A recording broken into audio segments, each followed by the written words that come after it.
Hello everyone, कैसे हैं आप सब। तो मैं आ चुकी हूँ वट सावित्री की पूजा में और मैंने ये पूजा पहले कभी भी नहीं देखी है, तो मुझे इस बार तो देखनी है कि ये पूजा होती कैसे है।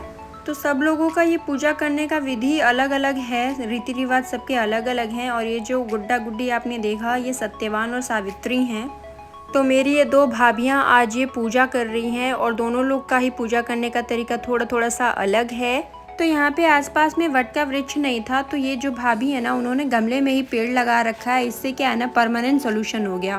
और क्योंकि पूजा में मैं भी आई हूँ और अब तक दिख नहीं रही थी, तो मैंने सोचा अब मैं भी थोड़ा सा दिख लूँ, क्योंकि मैं ही रिकॉर्ड करती हूँ तो कई बार मैं अपने आप को ही रिकॉर्ड करना भूल जाती हूँ। कुछ और भी भाभी लोग आई थी यहाँ पे हेल्प करने के लिए भी और पूजा देखने के लिए भी। पहले तो ये सब देख के मैंने सोचा कि मैं भी व्रत करूँगी, फिर मैंने सोचा कि नहीं, व्रत करना मेरे बस की बात नहीं है। तो अब कथा सुन लेते हैं थोड़ी सी। वहाँ पर उस राजा ने अपनी रानी के साथ इस व्रत को किया, जो सावित्री के नाम से, सावित्री व्रत से प्रसिद्ध, सभी प्रकार की कामनाओं को पूर्ण करने वाला है। भूर्भुवः भूर्लोको भूर्भुवलोको स्वलोको, इस मंत्र की साक्षात मूर्ति बनाकर स्थित ब्रह्मा जी, श्री ब्रह्मा जी की प्रिय सावित्री देवी उस राजा पर। और कहानी पूरी होने के बाद ये हो रही है परिक्रमा, और एक भाभी ने 7 ही की क्योंकि उनके यहाँ 7 की जाती है, और एक भाभी ने 12 की क्योंकि वो 12 करती आ रही हैं। पेड़ के पास ये गोल गोल घूमने वाला जो पार्ट है ना, वो मुझे बहुत अच्छा लगता है। पता नहीं क्यों, शायद पिक्चर में बहुत बार देखा है शायद इसलिए।